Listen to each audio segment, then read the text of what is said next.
இந்த நொடிக்காக தான் காத்திருக்கிறோம் நாங்கள். தர்மத்தாயின் தவ புதல்வரே, தமிழக வெற்றி கழகத்தின் தலைவா, தலைவா வா, தலைமை ஏற்க வா, தலைமை உரைத்தா. தமிழக வெற்றி கழகத்தின் தலைவர் வேலூரில் இதோ உங்கள் முன்னால்.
எங்க ஓட்டு எங்க உரிமை.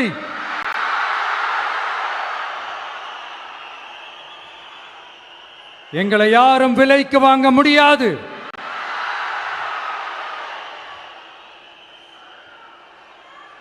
எங்க ஓட்டு விசில் சின்னத்துக்கு தான்.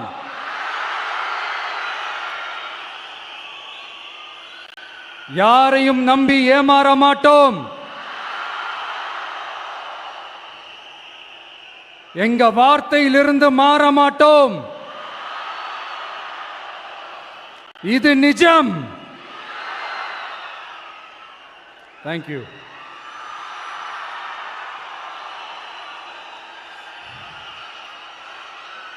ஒரு குட்டி கதையிலிருந்து ஆரம்பிப்போமா?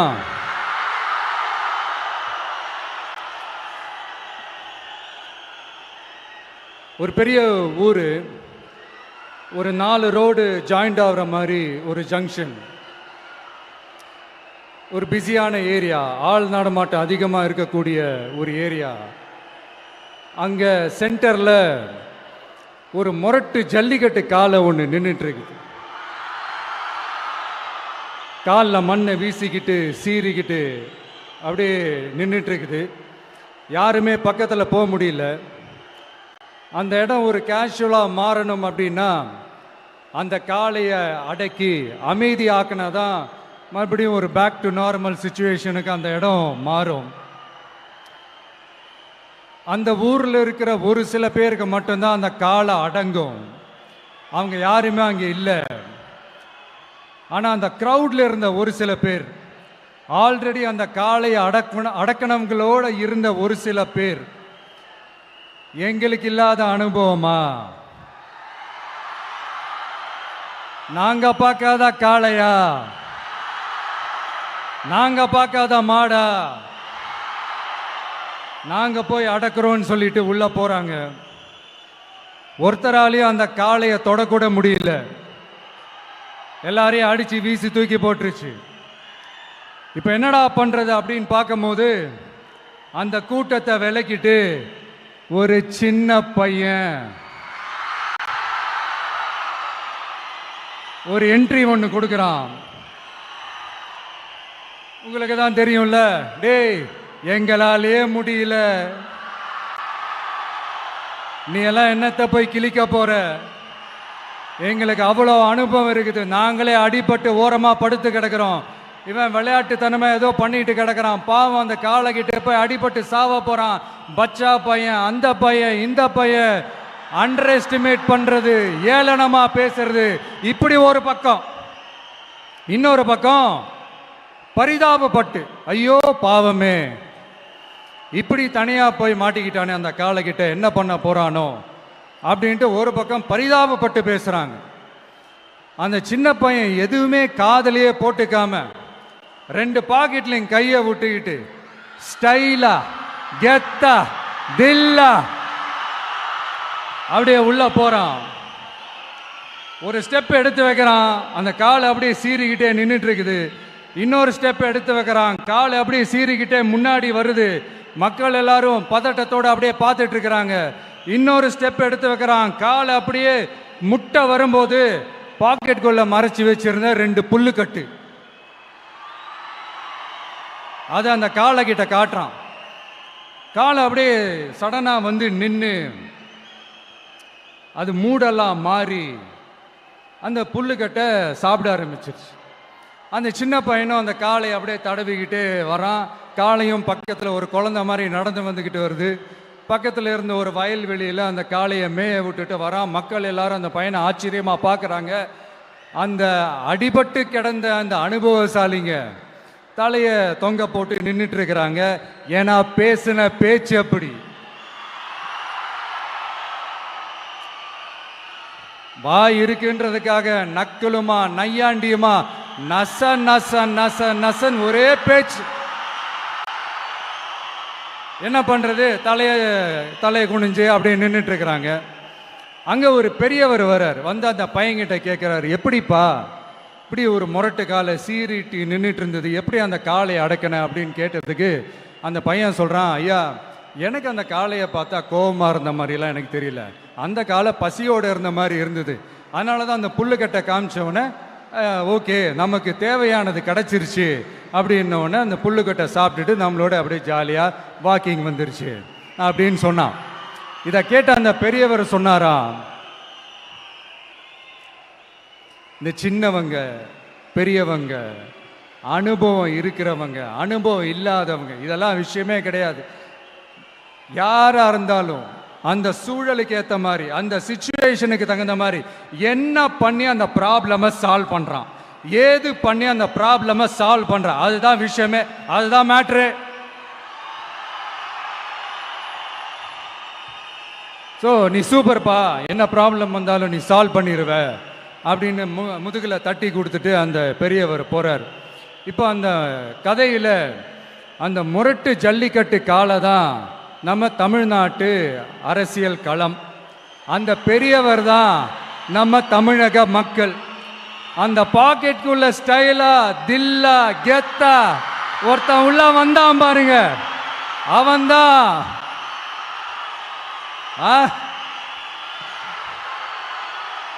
நான் இல்லைங்க, நான் இல்லை, நானு நீங்க நாம எல்லாருமா சேர்ந்து மாபெரும் மக்கள் சக்தியா இருக்கக்கூடிய நம்ம டிவிக்கு,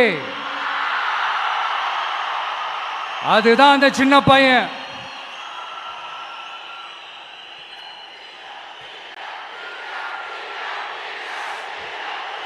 தேங்க்யூ தேங்க்யூ தேங்க்யூ.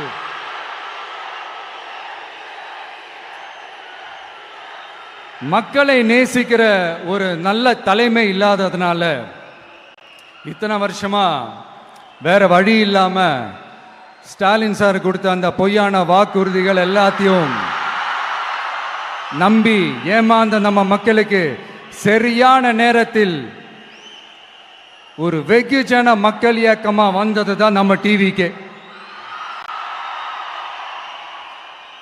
அந்த முரட்டு ஜல்லிக்கட்டு கால கதை ஏன் சொன்னோம், எதுக்கு சொன்னோம், யார் யாருக்கெல்லாம் சொன்னோங்கிறது புரிய வேண்டியவங்களுக்கு புரியும்னு நினைக்கிறேன்.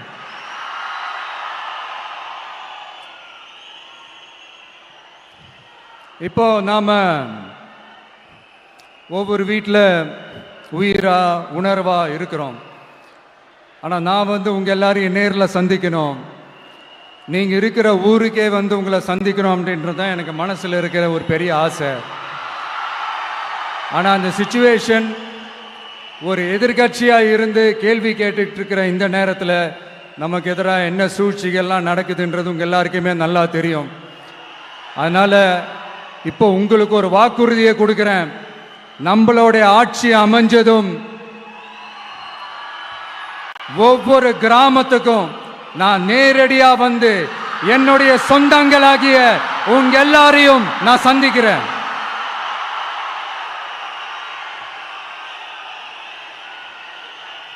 கொஞ்ச நாளைக்கு முன்னாடி நம்ம ஸ்டாலின் சார் ஒரு உருட்டு ஒன்று உருட்டினாரு, நீங்க கேள்விப்பட்டிருப்பீங்க. இப்போ வரப்போற எலெக்ஷன் எதுக்கான எலெக்ஷன்? நம்ம சட்டமன்றம், தமிழ்நாடு சட்டசபைக்கான ஒரு தேர்தல் இல்லையா? இதே வந்து தமிழ்நாட்டுக்கும் டெல்லிக்குமான ஒரு எலெக்ஷன் அப்படின்னு சொல்றாங்க. இன்னும் கொஞ்சம் மேலே போய் தமிழ்நாட்டுக்கும் என்டிஏவுக்குமான ஒரு எலெக்ஷன் அப்படின்னு சொல்றாங்க. என்ன சார், டெல்லியில் ஏதாவது நிற்க போறீங்களா? அப்புறம் ஏன் தமிழ்நாட்டுக்கும் டெல்லிக்குமான ஒரு எலெக்ஷன் சொல்றீங்க? அப்புறம் இது ஏதாவது பார்லிமெண்ட் எலெக்ஷனா? பிரதமர் பதவிக்கு ஏதாவது போட்டி போடுறீங்களா? அப்புறம் ஏன் அதை தமிழ்நாட்டுக்கும் என்டிஏவுக்குமான ஒரு எலெக்ஷன் சொல்றீங்க? எங்களுக்கு புரியலையே சார், இது என்ன லாஜிக்னு எங்களுக்கு புரியலையே. எந்த எலெக்ஷனை எப்படி டீல் பண்ணணும், எப்படி ஹேண்டில் பண்ணணுன்றது நம்ம தமிழ்நாட்டு மக்களுக்கு தெளிவா தெரியும். நம்ம தமிழ்நாட்டு மக்கள் மாதிரி ஒரு தெளிவான மக்களை நீங்க பார்க்கவே முடியாது. சூப்பர் கிளாரிட்டியோட சூப்பர் மக்கள் சார் நம்ம மக்கள். இந்த போருக்கு போறதுக்கு முன்னாடி தான் இந்த படை பரிவாரங்களோட போவாங்கன்னு கேள்விப்பட்டிருக்கிறேன். ஆனா நீங்க என்னடானா இந்த ஒண்ணுத்துக்கும் உதவாத இந்த பால் டப்பாவை உருட்டிக்கிட்டு இருக்கீங்களே சார். உண்மையிலே இந்த எலெக்ஷன் எதுக்கான எலெக்ஷன் சொல்லட்டுமா? தமிழ்நாட்டு மக்களுக்கும் ஊழலுக்கும் நடக்கிற போர், தமிழ்நாட்டு மக்களுக்கும் லஞ்சத்துக்கும் நடக்கிற போர், தமிழ்நாட்டு மக்களுக்கும் இந்த நிர்வாகத்தை சரியா செய்யாத இந்த திமுக அரசுக்கும் நடக்கிற போர், அதாவது தமிழ்நாட்டு மக்களுக்கும் உங்க ஆட்சிக்கும் நடக்கிற போர், தமிழ்நாட்டு மக்களுக்கும் ஸ்டாலின் சாருக்கும் நடக்கிற போர். இன்னும் சுருக்கமா சொல்லணும்னா விஜய்க்கும் ஸ்டாலின் சாருக்கும் நடக்கிற போர்.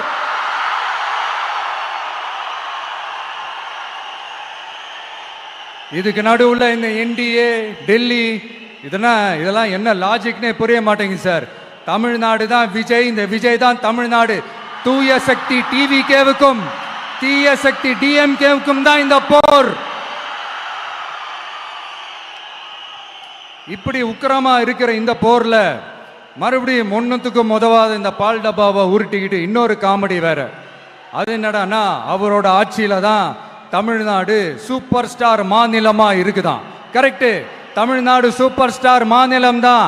காமராஜர் அவர்கள் டைம்ல, அண்ணா அவர்கள் டைம்ல, எம்ஜிஆர் அவர்களோட ஆட்சியில. இன்னைக்கு ஒன்னுத்துக்கும் உதவாத இந்த உல்டா மாடல் ஆட்சியில தமிழ்நாடு சூப்பர் ஸ்டார் மாநிலமாலாம் ஒண்ணு இல்ல, சூப்பர் ஸ்டாண்ட் அப் காமெடிக்காரர் நடத்துற மாநிலமா மாறிடுச்சு. மக்களே, உங்களுக்காக மட்டுமே தான் வர தடைகள், சதிகள், சூழ்ச்சிகள் எல்லாத்தையும் தாண்டி இந்த 2026 இந்த தேர்தலில் டிவிக்கு தில்லா நிற்கும்.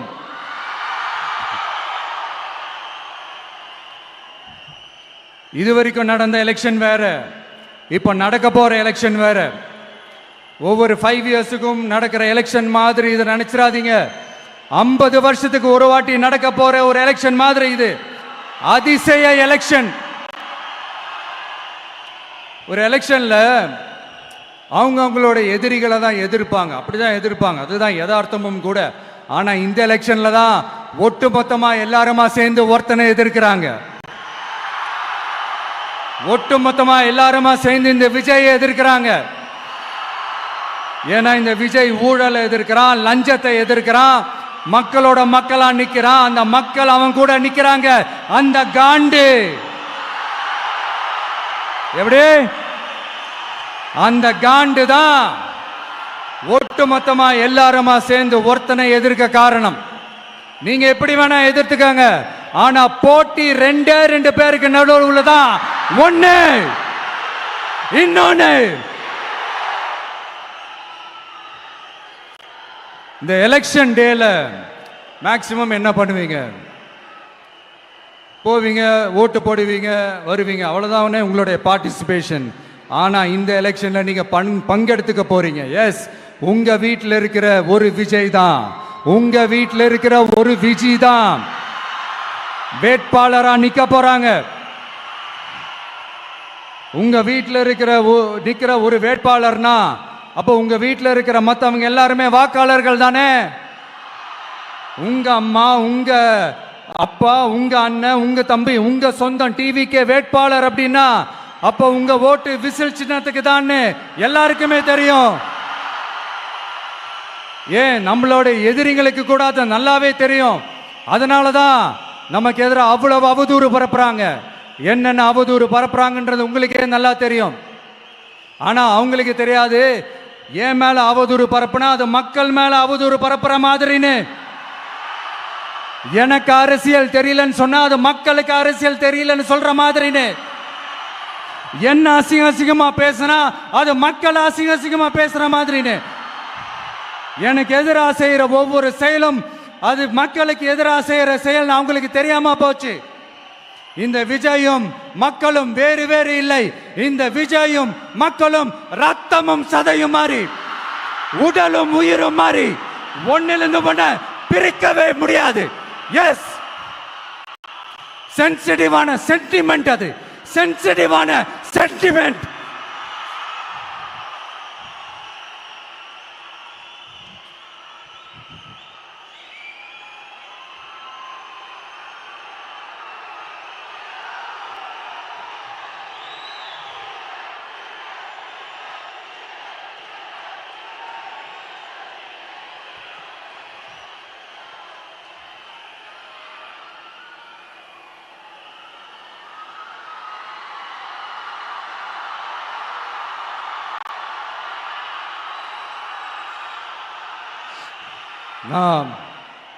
சாரி, இதை யாரும் அசைக்க முடியாது. மக்களை நேசிக்கிற விஜய் வேணுமா, மக்கள் விரோத ஆட்சி நடத்துற ஸ்டாலின் சார் வேணுமா? இந்த விஜய் நம்புறீங்களா, ஸ்டாலின் சார் நம்புறீங்களா? Proof, this is the proof.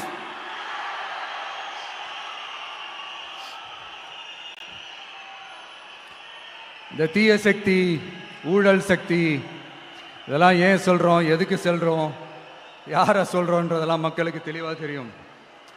அதே மாதிரி டிவிகேவுக்கு போட்டி டிஎம்கே தான்றதும் மக்களுக்கு தெளிவாக தெரியும். அப்படி இருக்கும்போது நாம் ஏதாவது பேசினா வாண்டடா சில பேர் வந்து வண்டியில் ஏறி உட்காந்துக்கிறாங்க. ஆமா, வாண்டடா சில பேர் வண்டியில் ஏறி உட்காந்துக்கிட்டு குரல் கொடுக்குறாங்க. சீரியஸாக ஒரு போட்டி நடந்துக்கிட்டு இருக்கும் போது இங்கே காமெடிக்கெல்லாம் இடம் இல்லை பாஸ். இதெல்லாம் மக்களுக்கு தெளிவாக தெரியும். இந்த நேரத்தில் ஒரு சீரியஸ் கேள்வியை இன்னைக்கு இருக்கிற மிகப்பெரிய அரசியல்வாதிங்க கிட்ட கேட்கணும்னு நான் நினைக்கிறேன். நீங்க அரசியலுக்கு வர்றதுக்கு முன்னாடி உங்ககிட்ட இருந்த சொத்து எவ்வளோ? அரசியலுக்கு வந்ததுக்கு அப்புறம் இன்னைக்கு உங்ககிட்ட இருக்கிற சொத்து எவ்வளோ? அதை ஓப்பனா டிக்ளேர் பண்ண முடியுமா? அப்படி வந்த காசெல்லாம் என்னென்ன தொழில் செஞ்சு வந்துச்சு, என்ன வேலை செஞ்சு வந்துச்சு, உண்மையிலே நீங்க உடைச்சி சம்பாதிச்ச காசா, இல்ல ஆட்சி அதிகாரத்துக்கு வந்ததுக்கு அப்புறம் ஆட்டைய போட்ட காசா? இதெல்லாம் ஓப்பனா டிக்ளேர் பண்ண முடியுமா? இதெல்லாம் நம்ம கேட்டா எல்லா ஊழல்வாதிகளும் ஒன்னா சேர்ந்து நம்ம மேல சேத்தவாரி வீசுவாங்க. அதை பத்திலாம் நமக்கு கவலை இல்லை. ஏன்னா நாம யாருன்னு மக்களுக்கு நல்லாவே தெரியும். எனக்கு ஒரு புது ஃப்ரெண்ட், புது நண்பர் ஒருத்தர் கிடைச்சிருக்கார். யார் தெரியுமா? தெரியாதா? முதல்வர் அவர்கள் தான். இப்போ ஒரு நிருபர் ஒருத்தர் கேட்ட கேள்விக்கு எனக்கு எதிரிகள்லாம் யாரும் இல்லை, அவங்க எல்லாருமே எனக்கு நண்பர்கள் தான் அப்படின்னு சொன்னாங்களே. அப்படி நாங்கெல்லாம் உங்களுக்கு நண்பர்கள்னா அப்புறம் ஏன் சார் கரூர் விஷயத்துல ஏன் மேல பழி தூக்கி போட்டீங்க?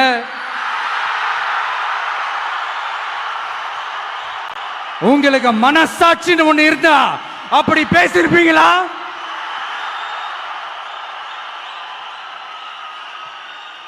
அப்படி நாங்களாம் உங்களுக்கு நண்பர்கள்னா ஒரு ஈவெண்ட், ஒரு ஃபங்க்ஷன் நடத்துறதுக்கு ஒரு இடமோ ஒரு பர்மிஷனோ ஏன் கொடுக்க மாட்டேன்றீங்க?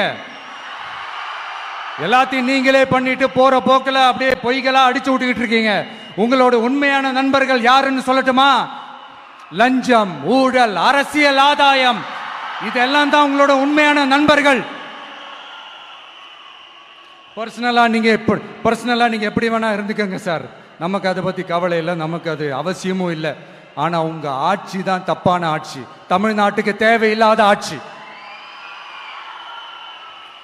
கொஞ்ச நாளைக்கு முன்னாடி கற்பனையாக ஒரு விஷயம் ஒன்று சொன்னேன்.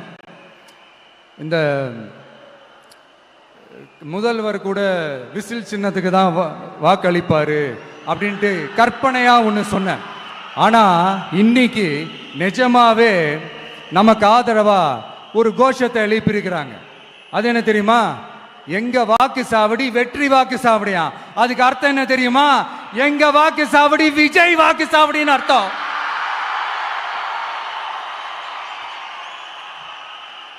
அது சரி, மக்களோட இந்த ஆதரவை பார்த்துட்டு அவர் அறியாமலே எப்படி பேசிட்டாரு என்னமோ தெரியல. 50 வருஷம் எக்ஸ்பீரியன்ஸ் அரசியல்ல, உண்மை என்னன்னு ஒத்துக்கிட்டு தானே ஆகணும்.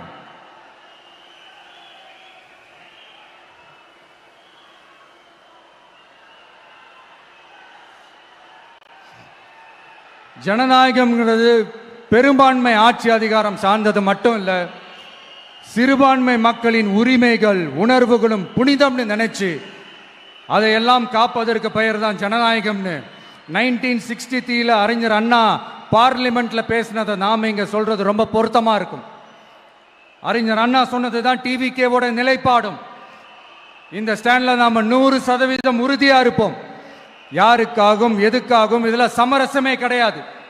மதச்சார்பற்ற சமூக நீதி தன்மை தான் நம்ம அடிப்படை கொள்கைகள் ஒன்று, அதில் எந்த மாற்றமும் எப்பவும் கிடையாது.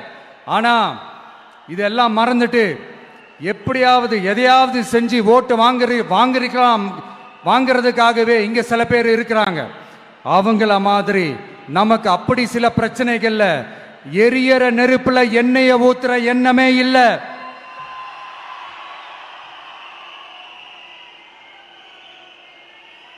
இங்க சில அரசியல் கட்சிகளும் சில அரசியல் தலைவர்களும் ஒரு சில நேரங்களில் அமைதியா இருந்தாலே போதும், ஒரு பிரச்சனையும் வராது.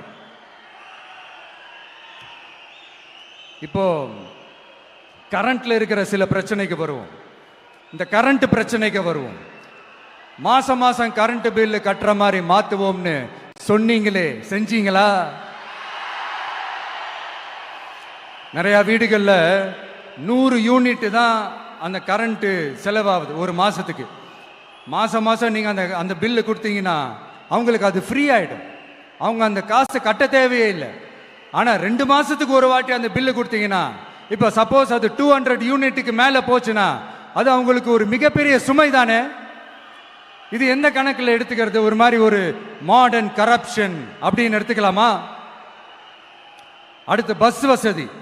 நிறைய கிராமங்களில் பஸ் வசதி இல்லைன்னு சொன்னா இந்த ஒட்டுமொத்த திமுக அரசும் கத்திக்கிட்டு வந்துருவாங்க. நாங்க பஸ் விடாத கிராமங்களே இல்லை அப்படின்னு சொல்லுவாங்க. அப்படியே அது உண்மை அப்படின்னா முதல்வர் அவர்கள் கிட்ட நம்ம தங்கச்சி ஒருத்தவங்க ஒரு கேள்வி கேட்டாங்களே, எங்க ஊருக்கு ஒரு மினி பஸ் ஆவது விடுங்க சார் அப்படின்னு கேட்டாங்களே, அது எந்த கணக்கில் எடுத்துக்கிறது? நிறைய மலை கிராமங்கள்ல பஸ் வசதி இல்லை, நிறைய மலை கிராமங்கள்ல ஹாஸ்பிட்டல் வசதி இல்லை. இது ரெண்டுமே எவ்வளவு முக்கியமான ஒரு விஷயங்கள். பஸ் வசதியும் ஹாஸ்பிட்டல் வசதியும் இல்லாததுனால வீட்டிலேயே பிரசவம் பார்க்கிற அந்த ஆபத்து இருக்குதுன்னு எவ்வளவு நியூஸ் பார்க்கிறோம். இதெல்லாம் எந்த கணக்கில் சேர்த்துக்கிறது? அடுத்து இது எல்லா மீட்டிங்லயும் பேசுறதுதான் பெண்களுக்கு பாதுகாப்பு நம்பர் 1 இருக்குது தமிழ்நாட்டில் அப்படின்னு சொல்றாங்க. அப்புறம் அது என்ன வி சேஃப் மாடலா? பெண்கள் என்ன சொல்றாங்க தெரியுமா? அது வி சேஃப் மாடல் இல்ல, வி ஆர் நாட் சேஃப் மாடல்னு சொல்றாங்க. இப்படி இருக்கிறப்போ தமிழ்நாட்டில் எங்க போனாலும் பெண்களுக்கு பாதுகாப்பு அப்படியே கொட்டி கிடக்குதான். இப்படி சொன்னா எப்படி சார்? கேட்கறவங்க என்ன கேசரி சாப்பிடுறாங்கன்னு நினைச்சீங்களா?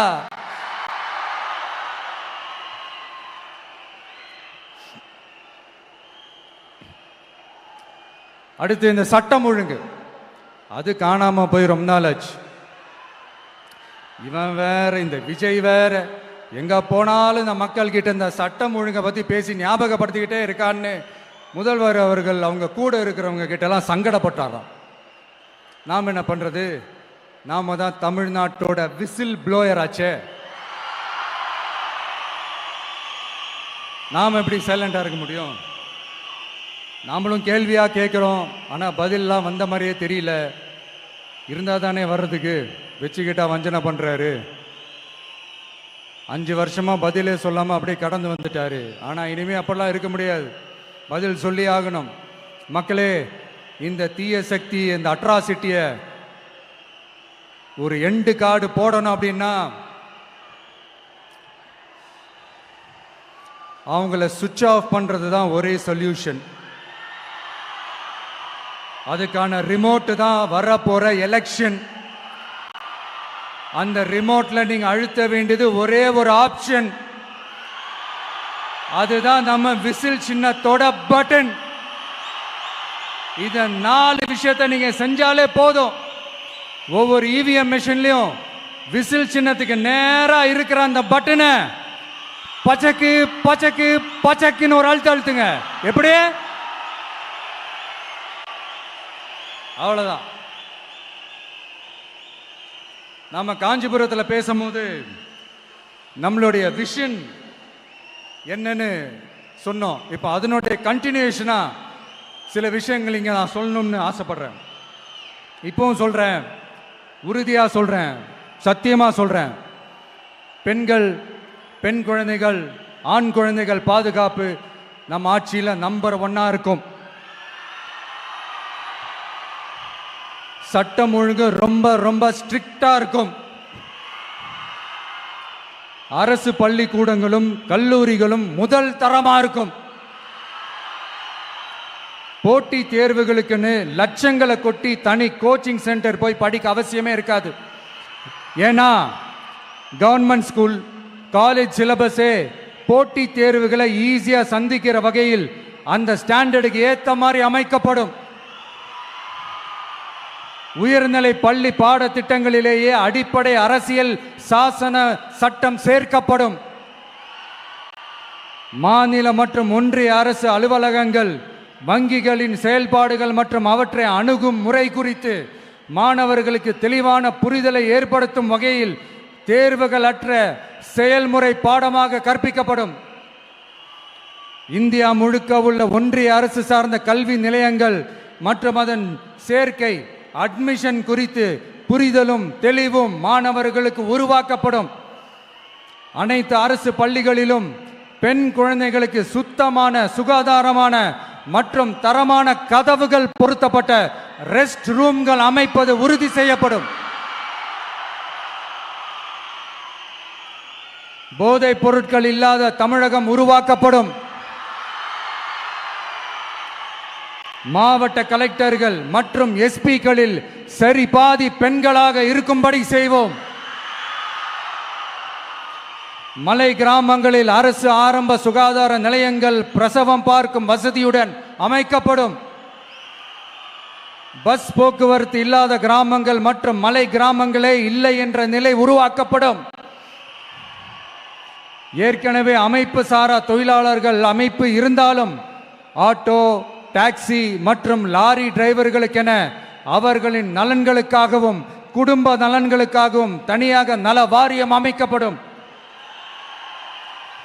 தென் தமிழகம் உட்பட தமிழகத்தின் தேவையான பகுதிகளில் தொழிற்சாலைகள் அமைக்கவும் தொழில் வளம் பெருக்கவும் தனி கவனம் செலுத்தப்படும். விவசாயிகள், மீனவர்கள் மற்றும் நெசவாளர்களின் கருத்துக்களை அறிந்து அவர்களுக்கான திட்டங்கள் காலத்தின் தேவைக்கேற்ப உருவாக்கப்படும்.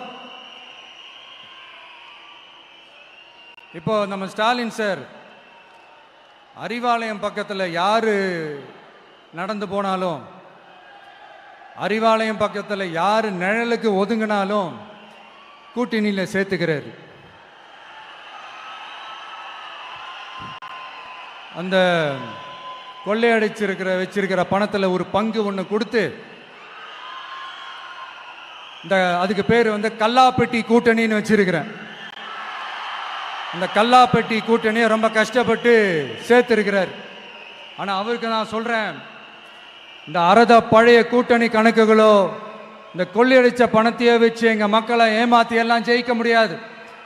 ஏன்னா இது மாபெரும் மக்கள் சக்தியான வித்தியாசமான விசில் புரட்சி எலெக்ஷன்.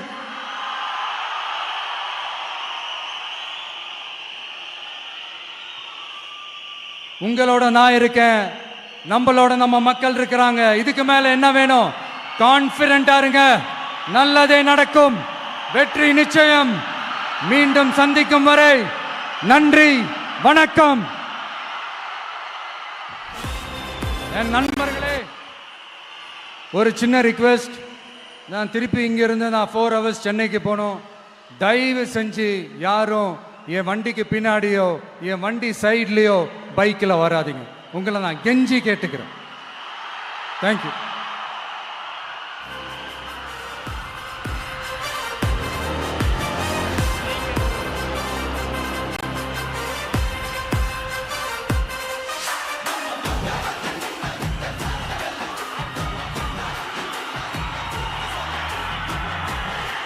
வெற்றி தலைவர் அவர்களுக்கு நன்றி.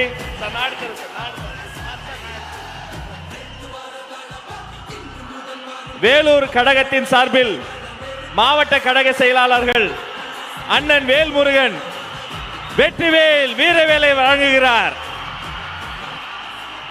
அவரோடு நவீன், வினோத் கண்ணன், இமுத்தியாஸ், தனசேகர் அத்தனை பேரும் சிறப்பு பரிசுகள் வழங்குகிறார்கள். ஒரு கையில் வேல், ஒரு கையில் வெற்றி வாள்.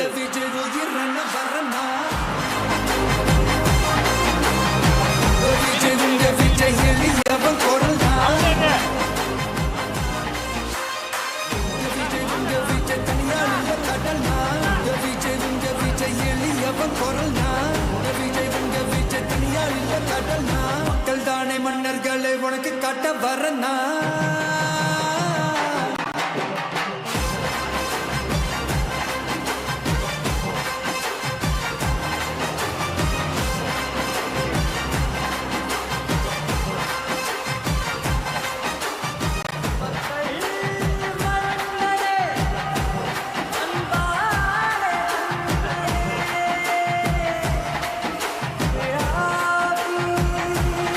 வேலூர் கழகத்தின் சார்பில் வெள்ளி யானை வழங்குகிறார்கள். இது வெள்ளி யானை மட்டுமல்ல, வேலூர் வழங்கிய வெற்றி யானை. அவர் கையில்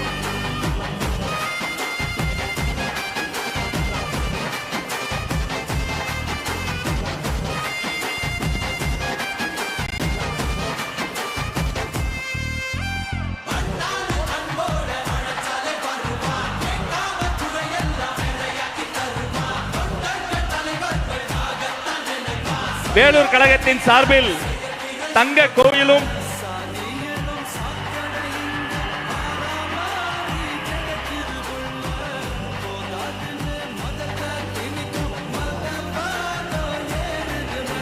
வெற்றி தலைவருக்கு செங்கோல் பரிசாக வழங்குகிறது வேலூர் மாவட்டம்.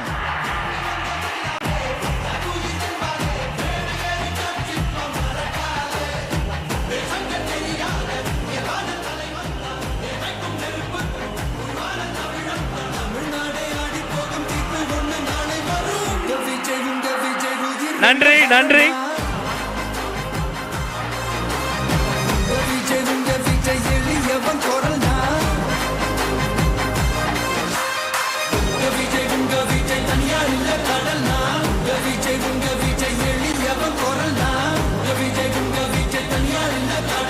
மக்கள் தானே மன்னர்களை உனக்கு காட்ட வரனா.